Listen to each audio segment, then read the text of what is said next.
우리 사람의 마음속에는 끊임없이 솟아나는 두 가지 아주 강력한 욕구가 있는데, 그것은 영원을 사모하는 마음과 행복에 대한 욕구입니다. 그 이유는 사람이 생명과 행복의 근원 대신 하나님의 형상을 따라 지음을 받았기 때문입니다. 즉 처음 지음을 받은 인간이 에덴 동산에서 하나님과 함께 살았을 때는 행복했습니다. 또 영원히 살 수 있는 그런 존재로 지음받았습니다.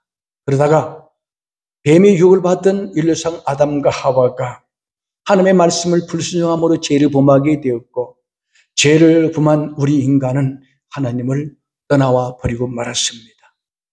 하나님을 떠난 이 상태를 예레미야 2장 13절에서 예레미야 선지자는 이렇게 말합니다. 내 백성이 두 가지 악을 행하였나니 곧 그들이 생수에 거는 데는 나를 버린 것과 스스로 웅덩이를 판 것인데 그것은 그 물을 가두지 못할 터진 웅덩이들이니라. 그렇게 말씀하셨습니다. 생수의 근원을 떠났다는 말은 생명이신 하나님과 단절됐다는 말이에요. 그러니 생수의 근원이 되신 주님을 떠난 우리들에게는 어떤 결과가 왔습니까? 여기 우묵한 구덩이를 팠다 그랬어요. 이 구덩이는 물을 채우지 못하는 구덩이라 그랬습니다. 이를테면은 생명에 그러신 하나님을 떠난 인생들은 끊임없이 영생에 대한 갈망과 행복을 추구하는 마음이 있는데, 그것을 주신 하나님이 아닌 우상을 섬기면서 우상을 통해서 인간의 욕구를 채우려 하지만, 그러나 이 우상은 죽은 사신이기 때문에 인간에게 영생도 줄 수 없고 행복을 줄 수 없는 그런 존재인 것을 말씀하고 있습니다. 그런데 비록 하나님을 떠나왔지만 하나님이 우리 인간의 내면에 주신 이 두 가지 욕망, 영원을 사모하는 마음, 영원히 살고 싶은 마음, 행복하게 살기를 원하는 이 마음은 여전히 계속 일어나고 있다는 말입니다. 그 이유는 하나님의 형상을 따라 지음받은 우리 인간의 영혼이 하나님 안에 있을 때 누렸던 그 행복을, 그 영원한 생명을 기억하고 있다는 거예요. 그럼 치매에 걸린 사람들도요, 기억은 못하는데 몸이 과거를 기억하고 있기 때문에 과거에 자신이 했던 행동을 자꾸 한답니다. 마찬가지로 우리 인간이 비록 타락했으나 하나님께서 우리 영혼을 창조하셨거든요. 이 창조한 영혼 속에는 하나님 주신 영혼을 사모하는 마음과 하나님께 하나서 누렸던 그 행복을 기억하고 있기 때문에 계속 영혼을 사모하게 되고 행복을 열망하고 있다 하는 그런 말입니다. 그러나 생수의 근원이신 하나님을 떠난 우리 인간은 그 어디서도 영생을 얻을 수가 없습니다. 복의 근원 되신 하나님을 떠나온 인생은 그 어디에서도 행복을 누릴 수가 없습니다. 어떤 사람들은 돈을 많이 가지면 행복할 것으로 생각을 합니다. 그래서 사람들은 일평생 돈을 쫓아 일생을 허비하는 삶을 살아가고 있습니다.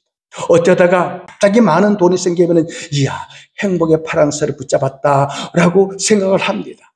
그러나 잠시 후가 되면은 인간의 욕망은 지금 가지고 있는 것에 만족하지 못하고 더 많은 걸 가지고 싶은 욕망이 일어나는 거예요.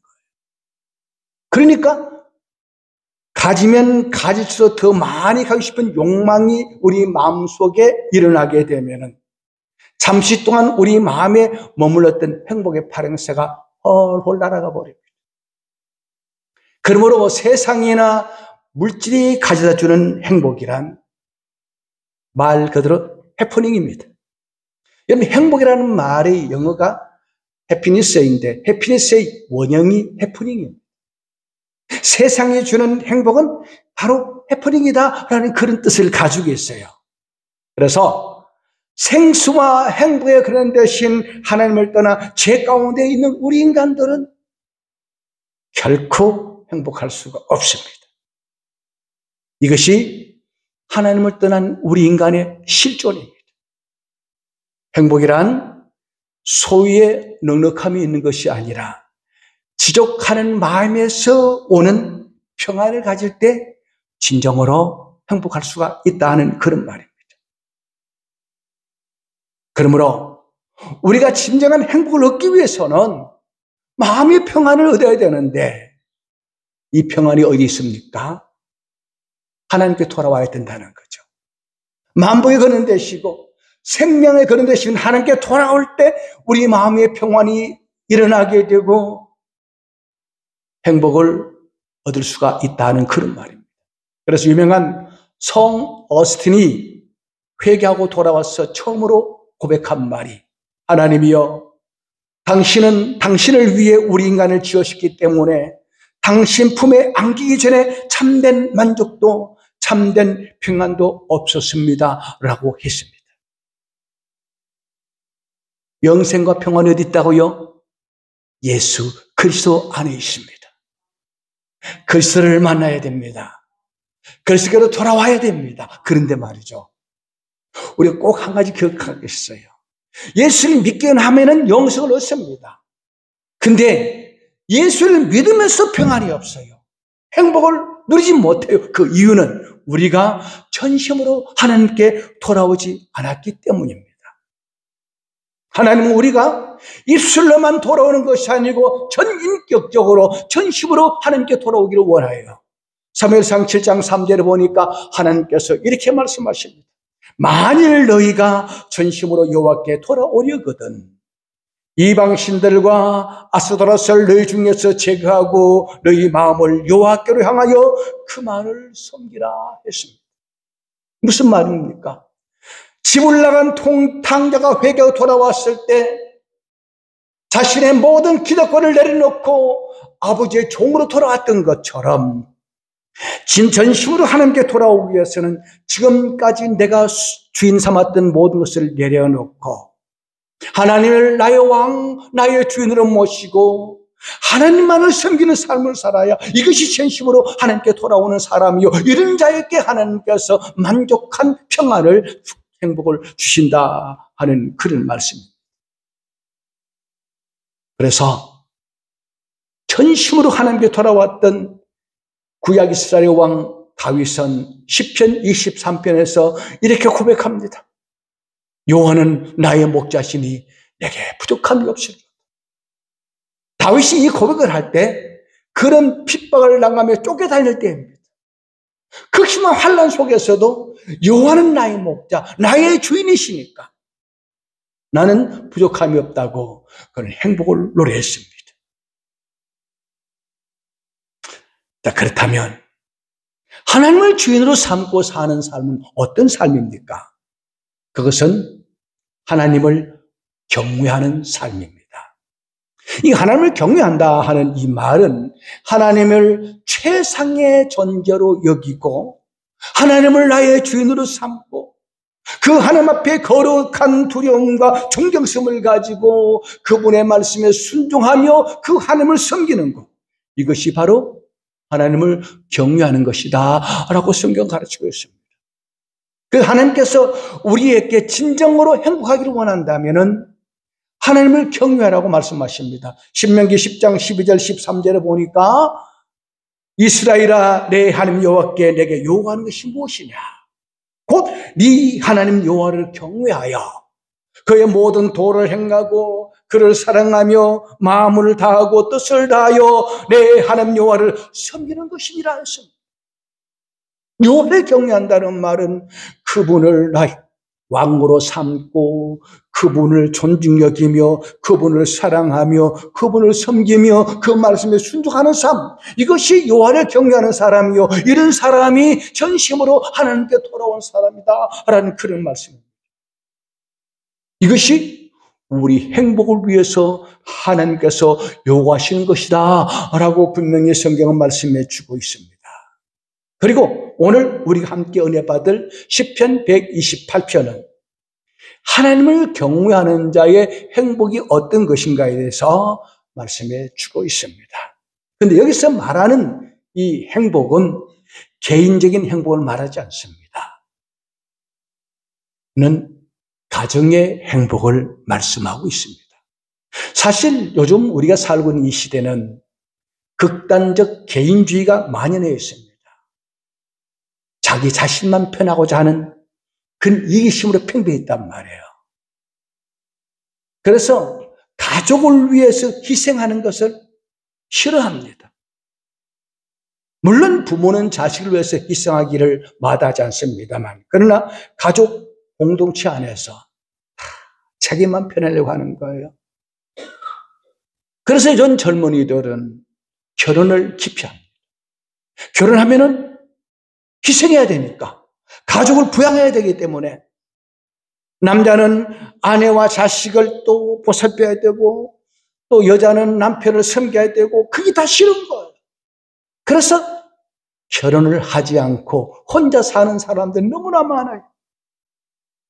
우리 주변에도 자식을 둘 가져서나 둘 다 결혼하지 않는 그런 가정이 너무나 많아요.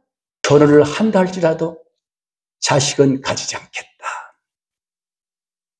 부모님들은 마음이 그렇지 않잖아요. 왜? 빨리 애 가져야지. 그러면은 어머니, 그건 우리 개인의 문제예요. 어머니 간섭하지 마세요. 참 세상이 무서운 세상입니다. 이 자식들이 부모의 재산은 서로 많이 가지려고 다투지만 부모는 서로 모시지 않으려고 더 떠맡깁니다. 그래서 이렇게 가정이 붕괴되니까 어떤 현상이 일어나는가? 사회 질서가 무너져요. 여러분 요즘 나 대통령이 되겠습니다. 나 한 표 찍어주세요라는 사람을 다 보세요. 그들 마음속에는 권력 욕만 가득 찼지, 이기심으로 가득 차 있지, 희생하는 마음은 절대 보이지 않습니다. 자, 이렇게 개인주의가 만연되면은 가정이 붕괴되고, 가정이 붕괴되면 사회 질서가 무너지고, 결국 그 폐해가 부메랑이 되어서 개인에게 돌아옵니다. 내가 내 편하려고, 나만 살려고 이기주의로 살아가다 보면 그것이 가정에서 사회로 돌고 돌아서 내게 피해로 고스란히 돌아오는 거예요. 그러므로 내 개인이 행복하려면은 가정이 행복해야 됩니다. 가정이 행복해야 사회가 바로 세워집니다. 그래야 내가 행복하는 거예요. 그러면 어떻게 하면 가정이 행복할 수 있는가? 모든 가족이 하나님을 경외해야 된다라고 오늘 본문이 말씀해 주고 있습니다. 여러분, 사람들이 하나님을 경외하지 않으면 어떤 결과가 오는지 아십니까? 인류의 최초의 가정, 아담의 가정이 어떻게 되었습니까? 아담과 하와가 왜 불순종했습니까? 하나님을 경외하지 않았기 때문에 하나님의 말씀을 불순종했습니다. 그리고 죄가 들어오고 나서 아담의 가정이 하나님을 경외하는 마음이 사라져버렸잖아요. 그러니까 그 결과 어떻게 되었는가? 아담과 하와 사이에 두 아들이 태어났습니다. 가인과 동생 아벨이 어느 날 하나님께 예배를 드립니다. 하나님께서 아벨의 제사는 받으셨는데 가인의 제사는 받지 않았어요. 같은 날 같은 시간에 같은 교회 예배를 드리지만 어떤 사람이 예배를 받지만 어떤 사람은 안 받는단 말이에요. 누구 예배를 받는다고요? 나는 죄인입니다. 오직 예수 그리스도의 십자가 보혈의 공로에 나왔습니다. 라고는 이 사람이 예배를 받아요. 그러니까 이 가인이 동생 아벨을 시기하잖아요. 하나님을 미워하잖아요. 하나님께서 경고합니다. 가인아, 네 죄가 네 문 앞에 엎드렸다. 죄를 덧으리라. 이 말은 너 왜 동생을 시기하고 내한테 원망하느냐? 빨리 물리치지 않으면 너 피해본다. 그랬는데 이 하나님의 경고를 받고도 가인은 무시하고 동생 아벨을 돌로 쳐 죽여버립니다. 동생의 목숨을 앗아갔어요. 그 부모님의 못을 박아버렸어요. 그도 살인자의 조상이 되어서 저주의 형벌을 받았으면 가정이 완전히 파괴되어 버렸어요.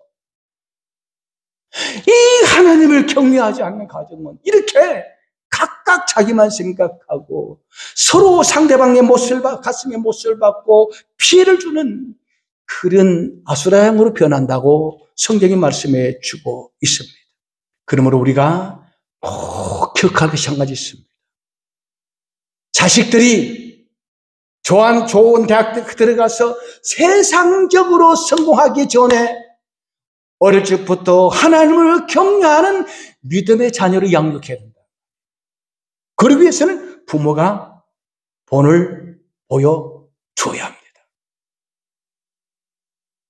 자, 오늘 본문을 보니까 하나님을 경외하는 가정이 어떤 복을 주시는가에 대해서 말씀하고 있는데 함께 살펴보므로 우리 모두 여호와를 경외하는 믿음의 가정이 되어서 오늘 본문에 약속된 복을 받아 누리를 바라면서 함께 말씀을 상고하도록 하겠습니다. 첫째로 여호와를 경외하는 가정은 손으로 수고한 대로 먹을 것이며 형통할 것이다 라고 말씀하고 있습니다. 1절 2절을 보니까 여호와를 경외하며 그의 길을 걷는 자마다, 자, 여호와를 경외하며 그의 길을 건다는 말이 뭡니까? 여호와를 경외하는 사람은 그의 말씀을 지킨다는 그런 말이에요. 복이 있도다.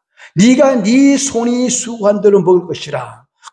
네가 복되고 형통하리로다. 이 말씀은 시편 127편 1절 2절에 있는 말씀과 대조를 이룹니다. 시편 127편 1절과 2절에 보면은 여호와께서 집을 세우지 아니하시면 세우는 자의 수고가 헛되며 여호와께서 성을 지키지 아니하시면 파수꾼에 껴있음이 헛되도다. 너희가 일찍 일어나고 늦게 누우며 수고의 떡을 먹으면 헛되도다.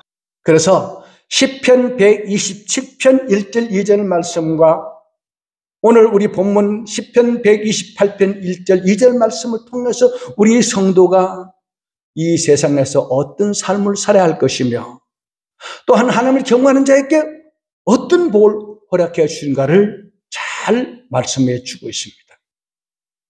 잠언서 10장 1절에 보면은 마음의 경영은 사람에게 있어도 말의 응답은 여호와께로부터 나오느니라 한 말씀이 있습니다.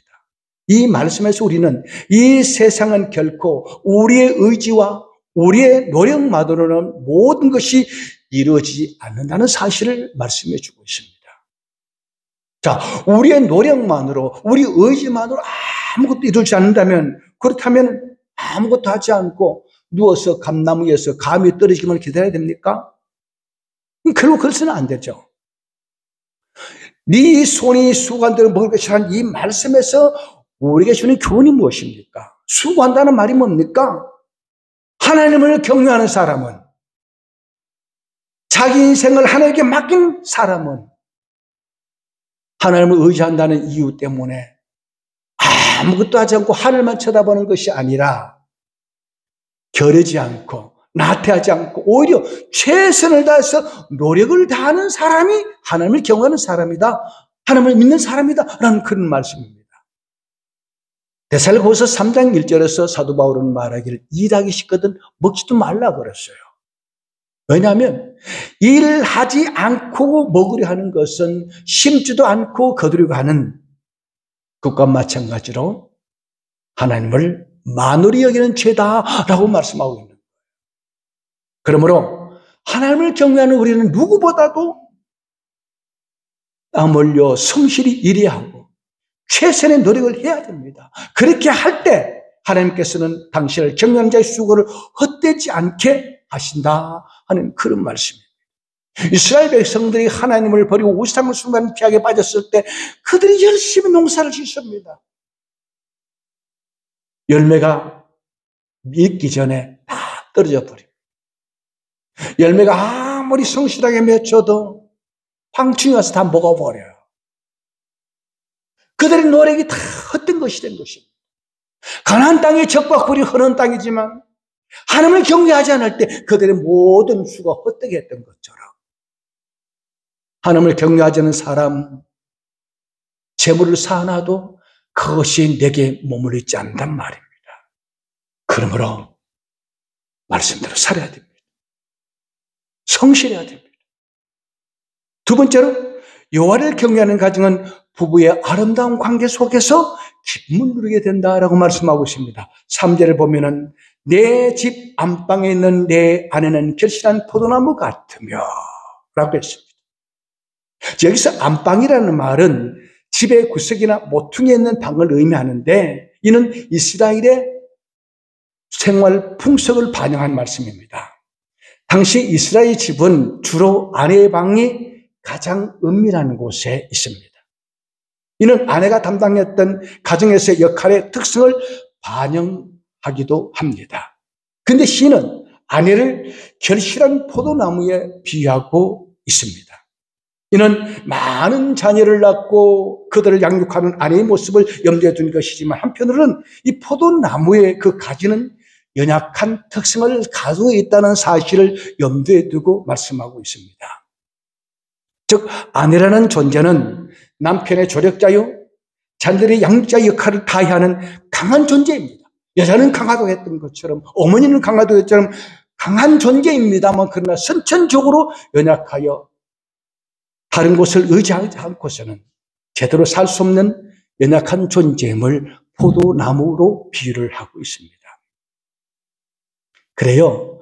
여자가 의지적으로 참 생활에 강합니다만 그러나 그 존재 자체는 연약합니다.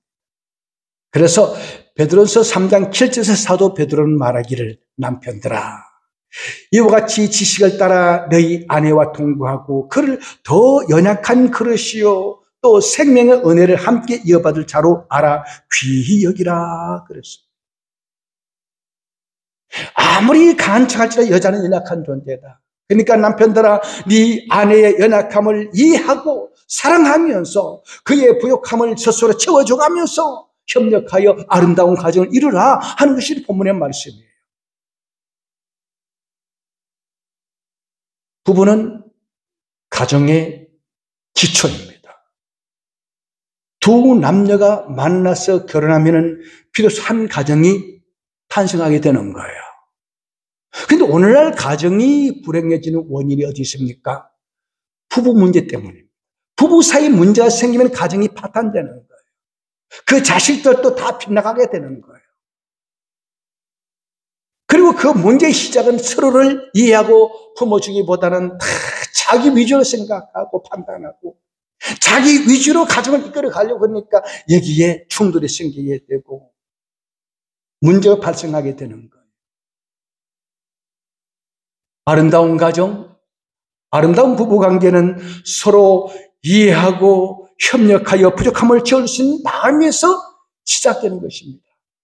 명령과 복종, 그냥 나를 따라오라는 그런 마음으로 희생을 요구하는 그런 가정은 갈등과 싸움, 불행만이 계속될 뿐입니다. 그러므로 오늘 이 말씀을 우리 마음에 깊이 써야 됩니다. 남편은 아내를 포도나무처럼 유약한 아내를 잘 지지해주고 또 아내는 남편을 존중하고 사랑함으로 아름다운 결실을 만들어낼 수 있는 그 가정을 세워나가자 하는 그런 말씀입니다. 이처럼 부부가 하나님을 경외하고 자식들을 하나님을 경외하는 자녀로 양육하면 서로 부족함을 채워주게 된다면 이런 가정이 즐거움이 넘치는 행복한 넘치는 그런 가정이 될 수 있다 하는 그런 말입니다. 세 번째로 여호와를 경외하는 가정은 자식들이 감람나무와 같아 그랬어요. 3절을 보니까 내 식탁에 둘러앉은 자식들은 어린 감람나무 같으리로다. 시인이 아내는 결실한 포도나무에 비유하듯이 그 자녀들을 어린 감람나무에 비유해서 말하고 있습니다. 자, 여기서 어린 감람나무는 스스로 땅에 뿌리를 내리고 올라온 그런 나무가 아니에요. 이들은 오래된 감람나무로부터 뻗어나온 새로운 줄기요, 오래된 나무에 붙어서 살아가는 가지를 말합니다. 이 어린 감람나무라는 말은 신선함과 활력과 건강함과 장성함을 상징하고 있습니다. 따라서 그들이 붙어있는 본 가지가 어떤 식으로 제거되거나 부러져 버렸다면 어린 감람나무는 또한 올바른 성장에 불가능합니다. 심지어 메말라 죽어버리고 맙니다. 이는 곧 부모란 자녀에게 있어서 기쁨이며 활력이며 희망인 것만큼 자녀에게 있어서 부모는 절대적인 영향력을 미치는 존재라 하는 사실을 말해주고 있습니다. 옛날에 시골에 아버지들이 아이들에게 술 심부름을 시켜요.